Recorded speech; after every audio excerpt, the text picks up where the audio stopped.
আপনাদেরকে আমি যা বলে আসছি, এই সকল মোল্লা মৌলবীরা ওয়াজের প্যান্ডেলগুলিকে বানিয়েছে তাদের রাজনীতির প্যান্ডেল।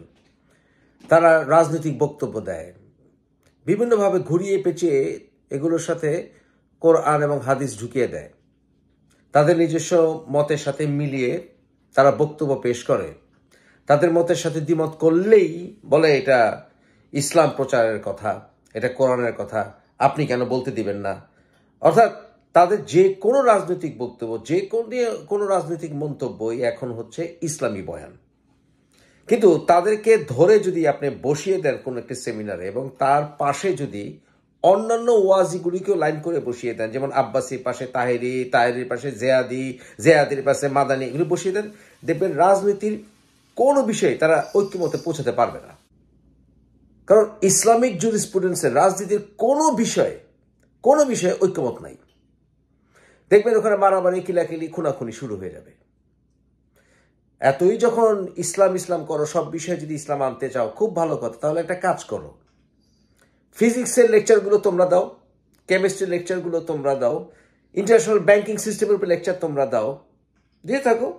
ওই সময় তো পেটের মধ্যে বোমা মারলেও কোনো কথা বেরোবে না। এই সকল মৌলবীরা ভাবে যদি কোনো ইসলামিক রাজনৈতিক জোট যদি ক্ষমতায় যায় তাহলে নানানভাবে তারা ফেভার হবে, এবং এরা সব টু পাইস খায়। বিভিন্ন মহল থেকে এই সকল ইসলামিক দলগুলো থেকে তারা টু পাইস খায়। এদের কাছে এই ওয়াজগুলো হচ্ছে ব্যবসা, ধান্দাবাজি। আমি আপনাদেরকে বলবো, বিএনপিকে বলবো, এবং কি আওয়ামী লীগের ভাইরা যারা কিনা আছেন, যখনই সুযোগ পাবেন, যখনই চান্স পাবেন, যদি দেখেন যেমনি হোক আপনারা দরকার হলে ছদ্মবেশ ধারণ করবেন। এদেরকে ওয়াজে যদি কোনো রকম রাজনৈতিক বক্তব্য দিতে দেখেন, ধরে জুতাপেটা করবেন। দু একটাকে জুতাপেটা করেন, বাকি সব সোজা হয়ে যাবে, সব সোজা হয়ে যাবে। রাজনৈতিক বক্তব্য যদি দিতেই চায়, তাহলে ইসলামিক রাজনীতির উপরে কথা বলতে গেলে ওরা একটা শব্দ উচ্চারণ করতে পারবে না। কারণ কি জানেন, এরা ইসলামিক রাজনীতির ইতিহাসও জানে না, মূর্খের দল। এদেরকে নিয়ে আসেন, বসায় দেন যে অটোমান সাম্রাজ্যের রাজনৈতিক পলিসি কি ছিল, বসায় দেন ইজিপশিয়ান ইতিহাসে রাজনৈতিক পলিসি কি ছিল শাসকদের, বসায় দেন, দেখবেন পেটে বোমা হলো শব্দ বেরোবে না। নিয়ে আসেন আন্দালুসিয়ায় কি ছিল ইসলামিক রাষ্ট্র ব্যবস্থা, নিয়ে আসেন আল ফারাবি, নিয়ে আসেন, বসান, দেখবেন যে বোমা মারবেন, পেটেতে শব্দ বেরোবে না। দেখবেন তখন সব চুপ হয়ে যাবে। এরা ফাল পারবে কোথায় জানেন, ওই যে মাঠে ময়দানে বসে বসে আর সবাইকে বলবে ঠিক কিনা, ঠিক কিনা, আর সামনে সব গরু গাধারা বসে থাকবে আর সবাই স্লোগান দেবে ঠিক কিনা। আরে বেটা, তোর অডিয়েন্স কারা? কয়জন সুশিক্ষিত হাইলি এডুকেটেড স্কলাররা তোদের বয়ান শুনতে চায়, মাঠের মধ্যে চিৎকার শুনতে চায় রাতের বেলায়? কয়জন যায়?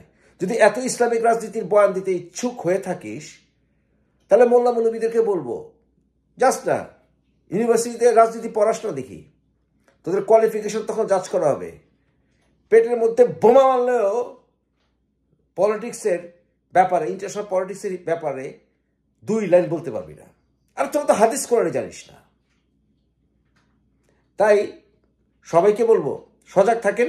এরা মসজিদ, জুম্মার খুতবা, অনলাইন তো আছেই, আর ওই সকল ওয়াজ মেহফিলগুলি শুরু করেছে তাদের রাজনৈতিক প্যান্ডেল হিসেবে। পেটানো শুরু করেন, এদেরকে হাড্ডি ভাঙা শুরু করেন, দু একটা ভাঙেন, সোজা হয়ে যাবে। কারণ এদের ভাষায় এদের সাথে কথা বলতে হবে।